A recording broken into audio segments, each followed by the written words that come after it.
Paz, queridos irmãos, que a paz de Deus seja com cada um de vocês. Vamos terminar o vídeo, né? Tivemos um problema aqui com a internet, mas voltamos. Vamos terminar o que começamos. Então, só para concluir, os discípulos estavam ali em alto mar e de repente eles viram uma figura que caminhava por sobre as águas. O texto chega a dizer que eles alegam, eles afirmam, né? Eles afirmam, é um fantasma. Mas Jesus se aproxima e diz: calma, tenham coragem, sou eu, né? Sou eu, Jesus. Então Pedro, que estava ali no meio da tempestade junto com seus irmãos, Pedro diz: mestre, se és tu, permita que eu vá ter contigo sobre as águas. Dois pontos aí que eu quero falar nesse momento com os irmãos, e é muito importante, né? Já vamos falar sobre Pedro sair do barco, mas antes eu quero falar sobre a visão dos discípulos em relação a Jesus no meio da tempestade. A visão deles não era clara. Claro, estamos agora falando de uma situação física, né? A tempestade, vento forte. Quem já passou por uma tempestade ou já assistiu, né, um vídeo sobre tempestades, sabe que a visibilidade é algo complexo no meio de uma... Não há visibilidade, você vê muitas coisas, mas não com clareza em meio à tempestade. Então o que acontece? Naquele momento ali eles enxergam uma figura por sobre as águas, mas eles não tinham a visão clara que era Cristo. Queridos irmãos, trazendo essa situação sobre essa visão embaçada no meio da tempestade para o mundo espiritual, o mesmo acontece conosco em muitas tempestades que passamos ao longo da vida. Às vezes, por que o nosso coração fica tão deprimido muitas das vezes? Por que ficamos para baixo, ficamos desanimados no meio de uma tempestade? Muitas das vezes, porque a tempestade, se você focar nela, você não verá nada além da dor. Você não verá nada agradável. Então o grande desafio é você enxergar Cristo no meio da tempestade. O fato de você não estar vendo ali, muitas das vezes, um escape naquele momento, né? Não significa que Jesus não esteja ali. Jesus está ali. Jesus nunca vai abandonar você no meio de uma adversidade, no meio de um deserto, no meio de uma tempestade. Ele sempre vai estar com você. E é importante você ter isso em mente, né? Para você que está chegando agora, assista aí a primeira parte do vídeo, aí na minha linha do tempo, ok? Nós estamos falando sobre o texto de João, capítulo 6, no verso 18, sobre enxergar Jesus no meio da tempestade. Não tire seus olhos de Cristo. Então a visão deles era embaçada por causa da situação. Vento forte, tempestade, o medo, né, em face ali daquela tormenta, o medo até mesmo de morrer ali no meio da tempestade. Mas Pedro, ele diz: se és tu, Senhor, se és tu. Quantas vezes isso não passa pela nossa cabeça? Será que tudo isso que está acontecendo, será que isso não é o diabo? Né? Será que tudo isso não é obra do diabo? Né? Ou será que é Deus para me abençoar? Será que é obra, faz parte do plano? Entenda uma coisa: Satanás não está no controle. Quem está no controle de tudo é Deus. Quem está no controle de tudo é Jesus Cristo. Por isso, o nome dele foi colocado acima de todo nome. E a ele foi dado todo o poder e toda a autoridade. Irmãos, Deus permite a ação do mal, mas até o limite estabelecido por ele dentro de um plano. Entende isso? Havia um plano quando Deus permitiu aquilo tudo na vida de Jó. Jó ganhou a maior das bênçãos. Não há bênção maior do que essa que ele ganhou, que foi conhecer a Deus. porque apesar da prosperidade que ele tinha, apesar da bênção que ele tinha de Deus em todas as áreas da sua vida, familiar, financeira, Jó não era um homem completo. Jó, aparentemente, quem olhava para Jó dizia: esse homem anda com Deus. E ele era fiel. O próprio Deus vai dizer isso, que não havia na terra homem como Jó, homem íntegro, reto, temente a ele, temente a Deus e que se desviava do mal. Contudo, mesmo com todas essas virtudes, com esses atributos favoráveis, positivos sobre Jó, ele não conhecia Deus. Como é que eu sei disso? Porque ele mesmo afirma, depois de toda a sua tormenta, no capítulo 42, ele vai dizer: eu te conhecia só de ouvir, mas agora, ou seja, após a tempestade, aquela dor, depois de enterrar 10 filhos, sabe, ficar pobre, porque ele era um dos homens mais ricos e mais bem-sucedidos daquela terra. Depois de toda aquela tormenta, ele conhece a Deus. Ele ganhou o maior presente que alguém pode receber e ganhar, que é conhecer a Deus. Não existe nada se compara a esse grande milagre em conhecer o Deus Todo-Poderoso, sabe? Então, muitas das vezes, na maioria das vezes, a tempestade ela é permitida por Deus para determinados fins. Deus, quando libera tempestades, observe que você não passa na vida por uma tempestade, você passa por várias. E cada tempestade tem o seu propósito. A mão do Senhor está no controle. Porque se a mão de Deus não tivesse ali, a tempestade iria nos destruir. Seríamos destruídos pela tempestade, pelos desertos. O que está escrito em Isaías 43? Vai dizer o seguinte: quando passares pelas águas, eu serei contigo.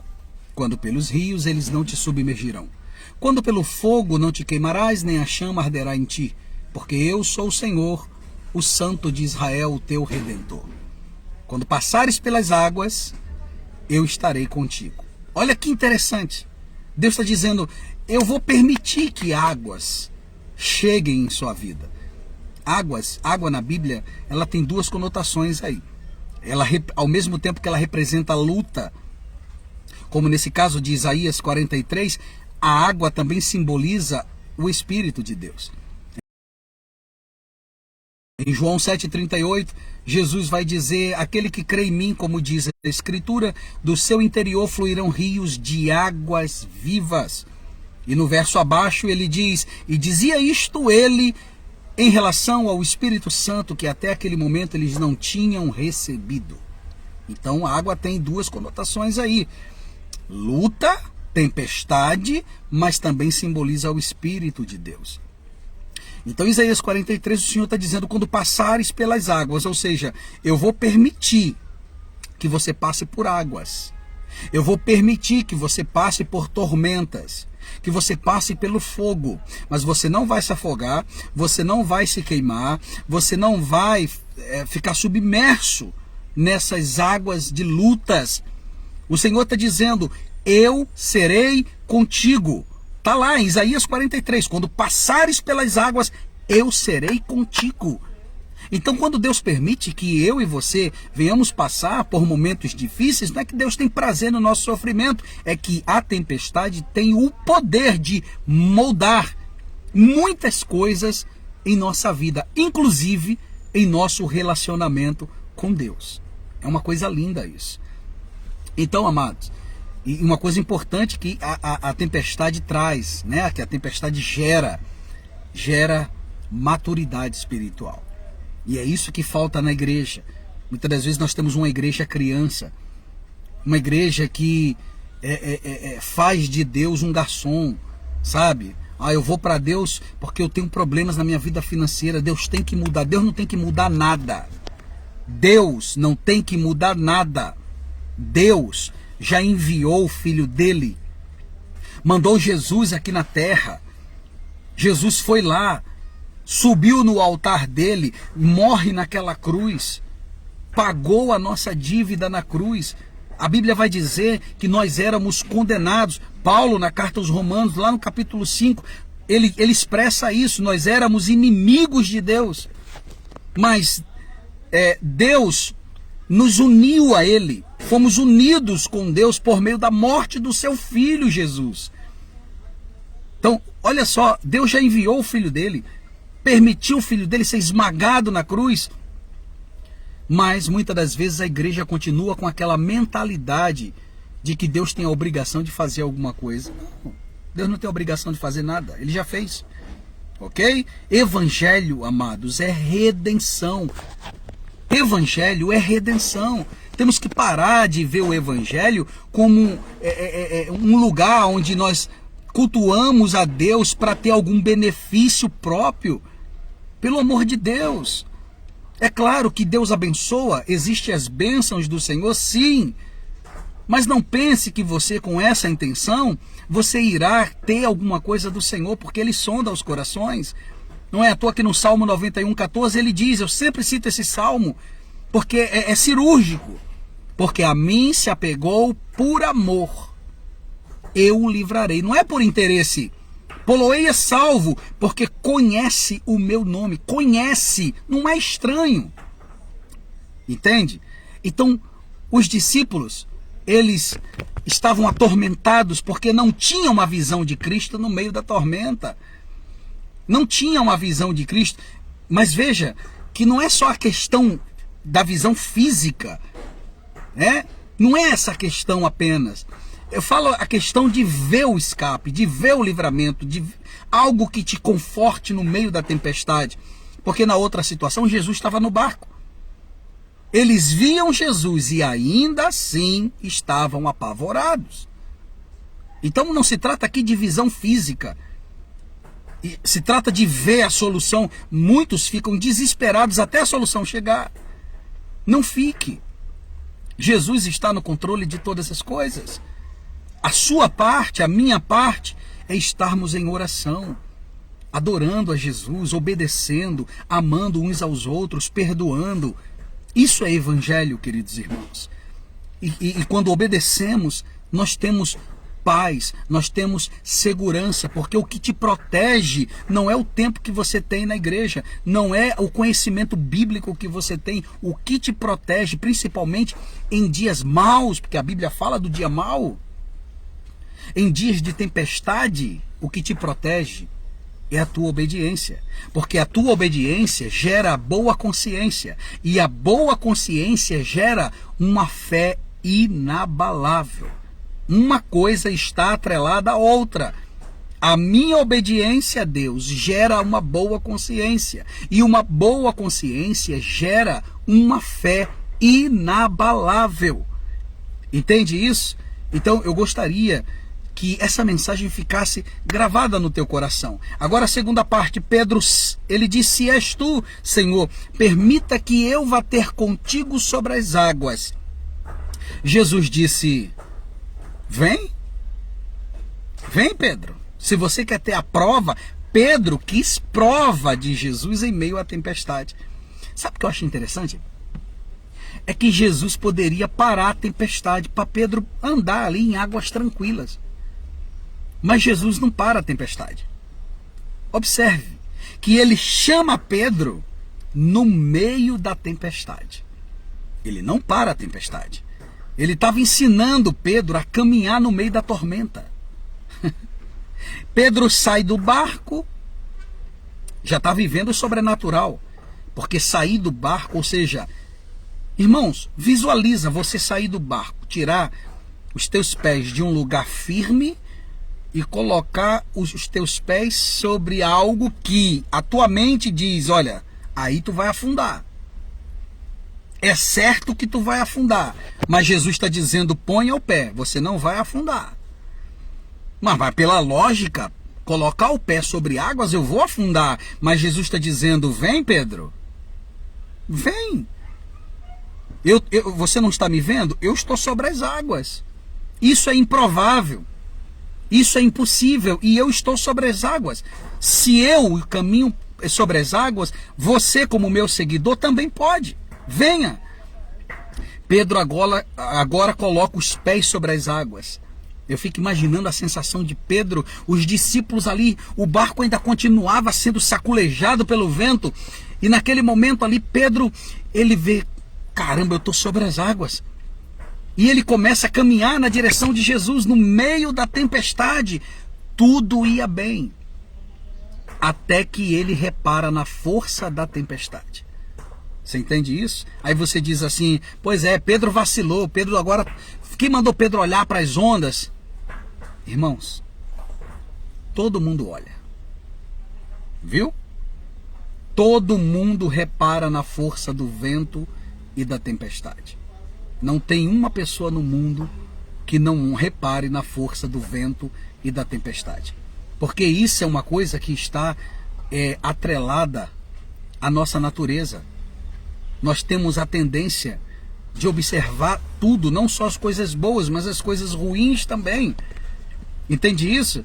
Pedro olha como um ser humano, qualquer ser humano olharia. Imagine você caminhando no meio de uma tempestade, ouvindo aquele barulho terrível de ondas sendo arremessadas ali contra o barco, né? Imagina, era uma tempestade, irmão. Não estou falando de uma chuva forte, não, é tempestades. É uma tempestade.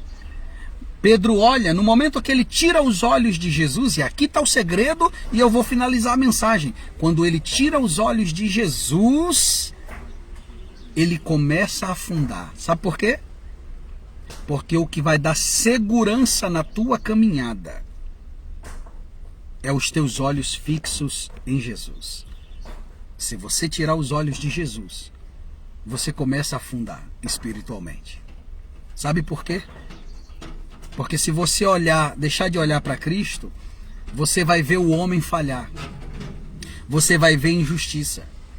Você vai ver um sistema corrupto. Você vai ver maldades. Você vai ver tudo que não presta. Por isso que nós não, em momento nenhum, podemos tirar os nossos olhos de Jesus. Mesmo sentindo dores, mesmo sentindo agonia, muitas das vezes medo pelo barulho das águas. Mas se eu estou olhando para Cristo, eu estarei seguro. Não tire os olhos do Senhor. E entenda, Evangelho é redenção. Se preocupe em manter sua consciência limpa diante de Deus. Se preocupe, queridos irmãos, em andar pela fé. Não pela lógica humana, não pela situação do país. Não, caminhe pela fé. Caminhe pela fé. Interessante que quando Pedro começa a afundar, Jesus vai na direção de Pedro, tira Pedro daquela situação, coloca ele dentro do barco, e a Bíblia diz que os dois subiram no barco e a tempestade cessou.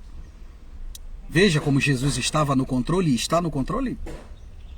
Quando eles entraram no barco, quando Jesus entra no barco, a tempestade cessa. Por que ele não acalmou a tempestade para Pedro andar com tranquilidade? Porque Jesus estava ensinando Pedro a caminhar com ele em dias difíceis, no meio da tempestade.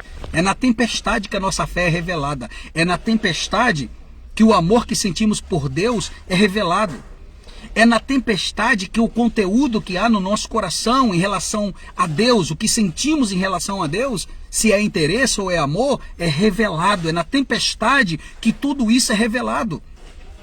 Quando alguém já anda com Deus por amor e a tempestade chega, ela tem percepção da tempestade.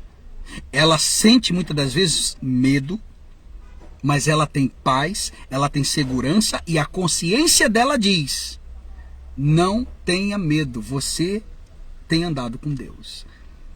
E essa questão da consciência é uma coisa tão forte que lá em Timóteo está escrito o seguinte. Eu não lembro agora se é 1 Timóteo ou é 2ª carta, né, ali de Paulo a Timóteo, mas que diz assim: mantendo a fé e a boa consciência, pois alguns, tendo rejeitado a boa consciência, vieram a naufragar na fé. O que é naufrágio? Quando um barco vem a naufrágio, ele o quê? Afundou. Então Paulo está dizendo que se eu não mantenho uma consciência limpa, a minha fé vai naufragar. Olha que interessante isso. Daniel, quando estava na cova dos leões, e o rei, né, Dario, foi pela manhã para saber se Daniel estava vivo, ele vai diante da cova e diz: Daniel, servo do Deus vivo, dar-se-ia o caso que o teu Deus, a quem tu serves continuamente, tenha podido livrar-te do poder dos leões? Daniel lá de dentro grita: sim, ó rei, vive eternamente. Deus enviou o seu anjo e fechou a boca dos leões. Agora segura aí, porque em mim foi achada inocência. Sabe o que é isso? Consciência limpa. Queridos irmãos, a grande chave da vida cristã é uma consciência limpa. Todas as vezes que a nossa consciência está limpa para com Deus, nós temos força, nós temos ousadia, nós temos esperança. Observe o que o poder de uma consciência limpa faz. Toda pessoa que tem uma consciência limpa...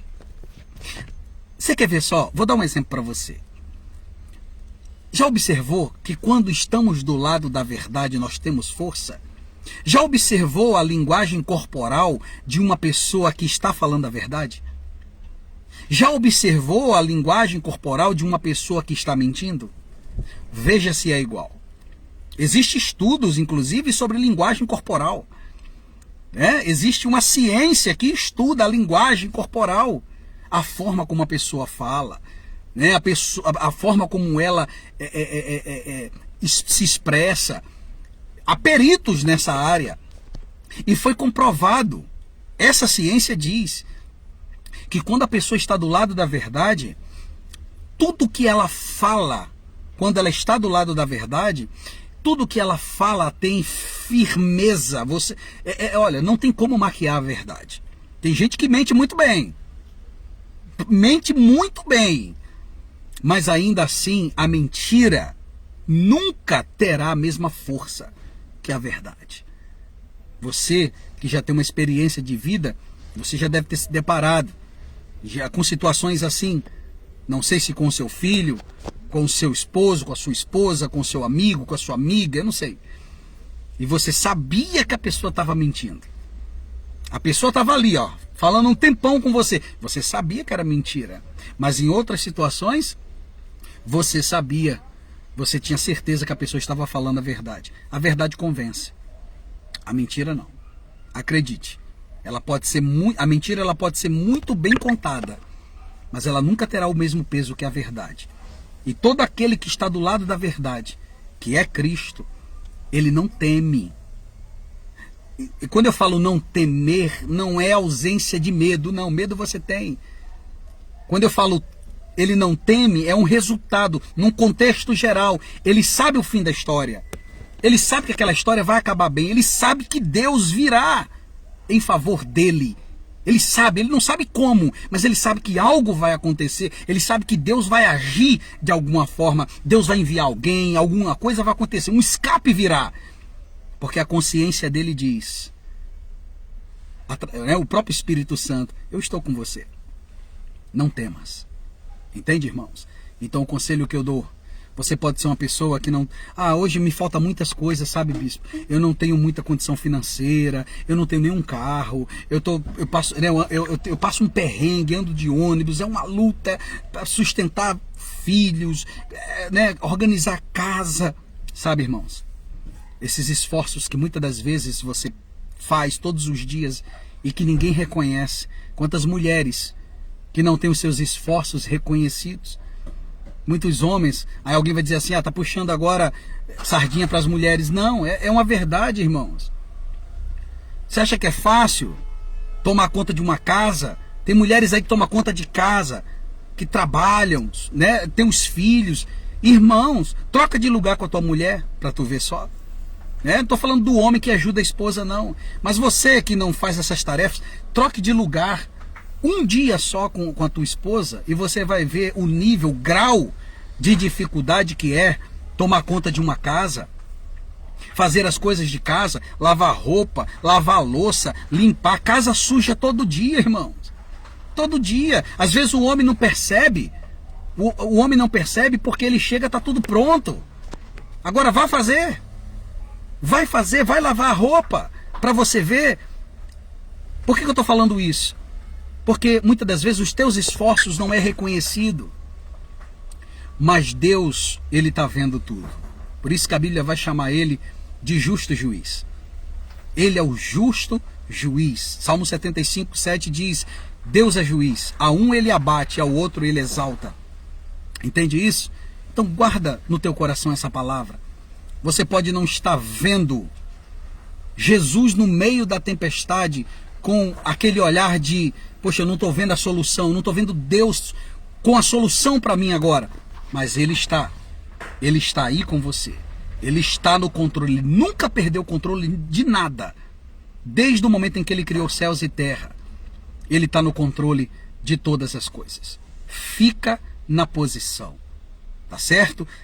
O seu trabalho, a sua responsabilidade com Cristo é se manter no caminho da verdade, da luz.